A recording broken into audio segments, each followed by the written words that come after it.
যত সমস্যাই হোক ডিপ্রেশন কোনো সমাধান নয়, এটা প্রত্যেক বাচ্চাকে ছোট থেকে বোঝানো উচিত। তা ভিডিওর শুরু দেখে হয়তো বুঝতে পারছেন আজকের আমাদের ঘরে কি হচ্ছে। তবে আজকের রান্নাটা কিন্তু আমি করব না, আজকের রান্নাটা করবে মিম, আর খুবই অল্প মশলায়। আর কিছু কথা বলবো ডিপ্রেশন নিয়ে বা কোনো সমস্যার সমাধান নিয়ে। আসসালামু আলাইকুম, কেমন আছেন সবাই? আশা করি ভালো আছেন। আমি আল্লাহর রহমতে আপনাদের দোয়ায় অনেক ভালো আছি। তাই চলে আসলাম ছোট্ট একটা লং ভিডিও নিয়ে, আর কিছু কথা বলবো আপনাদের সাথে। আর আজকের এই যে খিচুড়িটা রান্না করবে আমার মিম, খুবই অল্প মশলায়। তাই আমার মিম ছোট থেকে যে কোনো সমস্যা হইলে, মন খারাপ হইলে, এমনকি স্যারদের কাছে বকা খাইলেও 2-3 দিন সেটা নিয়ে মন খারাপে থাকতো, এবং 2-3 দিন না পারলে সেটা 6 মাস টেনে নিয়ে যাইতো। তাই এটা আমি ছোট থেকে ওদের দুই বোনকে বুঝাতে আসছি যে এটা কোনো সমাধান নাই, যে কোনো সমস্যার মোকাবেলা করতে হবে, মনে সাহস রাখতে হবে, মনে জোর রাখতে হবে, তাহলেই সেটা থেকে বেরিয়ে আসা যাবে। আর ভুল থেকেই মানুষ শিক্ষা পায়, সেজন্য কোনো ভুলেই মানুষ ভেঙে পড়বে না। আর সেই জন্য যে বারবার ভুল করব এমনটাও না, জেনে শুনে ভুল করব এমনটাও না। তা আমার মিম এই যে বললাম যে ছোট থেকে যে কোনো সমস্যা হইলেই ও একদম নিজেকে ভেঙে চুরে, মানে দেখা যায় 6 মাস ওইটা থেকে বের হইতে পারতো না। সে যদি একটু ক্লাসে ছাড়রা বকা দিত, ওকে একটু মানে মন খারাপ করার কথা বলতো, এরকম। তাই আমার মিম এখন আলহামদুলিল্লাহ সেটা শিখে গেছে যে এটা আসলেই কোনো সমাধান নয়। আজ আমি সেই জন্য অনেক খুশি। তাই আমার মিম তো ছোটো থেকে আলহামদুলিল্লাহ, যেহেতু আমার জীবনে একটা অ্যাক্সিডেন্ট আছে, তাই ক্লাস 5 থেকে অনেক কাজই করেছে। আরও আলহামদুলিল্লাহ মনে হয় যে 10 জন 15 জন 20 জন মেহমান আসলে ও আলহামদুলিল্লাহ তাদেরকে চালাইয়ে নিতে পারবে, এতটুকু শিখেছে। তবে ও অসুস্থতার কারণে অনেক কাজ করতে পারে না বা করতে দেওয়া হয় না। তাই যে এখন কিন্তু নিজের থেকে অনেক কাজ করে। আর এই ভিডিওটা শুরু করার আগে কিন্তু ওর হাতে ছুরি ছিল না। বলতেছে আম্মু রান্না যখন করবো তাইলে একটু হাতে ছুরি দিয়ে নি। আমি বলছি আচ্ছা দাও, তাও কিন্তু আবার এই হাতে ছুরি দিয়ে নিয়েছে। আর আজকে কিন্তু খুব কম মশলা খিচুড়িটা রান্না করতেছে, তাও একটু করে মন খারাপ। সেই জন্য বলতেছে আম্মু তুমি তো শিখাইছো ছোট থেকে যে মানে কোনো মন খারাপে, মানে মন খারাপ করে বসে থাকা যাবে না, সেটার সাথে মোকাবেলা করতে হবে উঠে আসার জন্য। এরপর আমার যে কি ভালো লাগছে একটা মা বাবার জন্য, যে এটা কতখানি শান্তি সেটা আপনারা বিশ্বাস করবেন না।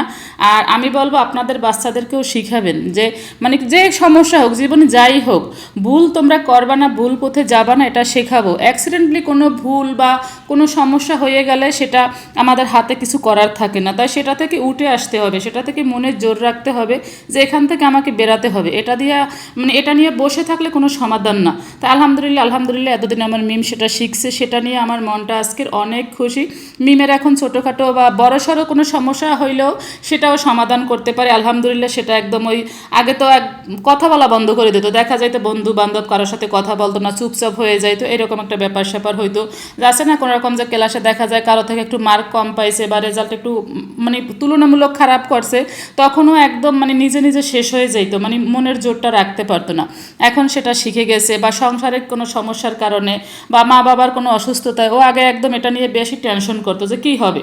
যেমন আমি অসুস্থ হইলেও একটাই ভাবতো, আল্লাহ কী হবে, আম্মু অসুস্থ এখন কী হবে, এরকম। তাই সেটা না করাই ভালো। আর আমার মেয়ের জন্য সবাই দোয়া করবেন যে এতটুকু ও বুঝতে পারছে। আর ওর আলহামদুলিল্লাহ এই 19 বছর প্লাস বয়স চলে, এত দূরে আলহামদুলিল্লাহ ও যতটুকু মানে কষ্ট পরিশ্রম মোকাবেলা করেছে, আসলে হয়তো অনেক বাচ্চারা করে, আবার অনেক বাচ্চাদের জীবনে এটা আসে না। যেহেতু আমার জীবনে একটা অ্যাক্সিডেন্ট আছে, সেই জন্য অনেক কিছুর মোকাবেলা করছে। তাই আলহামদুলিল্লাহ ওরে তৈরি করতে পারছি আমার মতন করে। আর যতটুকু আছে, যতটুকু দরকার, এখন নিজে থেকে যেহেতু বুঝতে শিখছে সেটাও আসবে। তাই প্রত্যেক মা বাবাকে বলবো আপনারা অবশ্যই বাচ্চাদেরকে ছোটোভাবে এমনভাবে তৈরি করবেন। এই যে আমি যদি এখন 1 সপ্তাহ অসুস্থ থাকি, আমার মেয়ে কিন্তু সংসার চালাই নিতে পারে, যে কোনো সমস্যা আলহামদুলিল্লাহ সমাধান করার সাহস রাখে। তো আমি হয়তো গুছিয়ে কথাগুলো বলতে পারতেছি না, আপনারা হয়তো ভালোভাবে একটু বোঝার চেষ্টা করবেন আর আমার কথাগুলো মনোযোগ দিয়ে একটু বুঝবেন, আপনাদের বাচ্চাদেরকেও এরকম তৈরি করবেন। তাই এই যে আমার মেয়ে কিন্তু খিচুড়ি রান্নাটা শেষ করে ফেলছে, সাথে একটু বড়াও বানাইছে, মানে ডালের বড়া।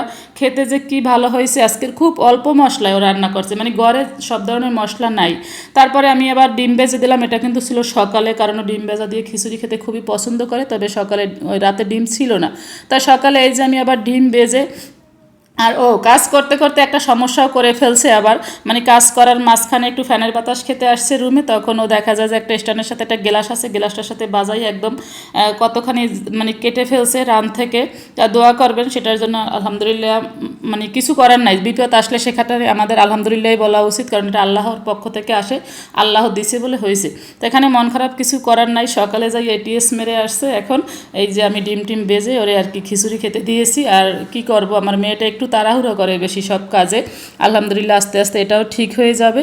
খিচুড়িটা যে কি মজা হয়েছে বলার বাহিরে। তাই আমার মেয়ের জন্য সবাই দোয়া করবেন। আসসালামু আলাইকুম, আল্লাহ হাফেজ। আল্লাহ হাফেজ দেওয়ার পরেও কথা বললাম। আজকের কিন্তু বড়াগুলো বানাইছে আমার মাহি ছোট মেয়ে। তারপর বড়াগুলো আসলে খেতে খুব ভালো হয়েছে, তবে একটু বেশি ভাজা ভাজা হয়ে গেছে। তবে মিমের খুব পছন্দ বেশি ভাজা ভাজা করাটা।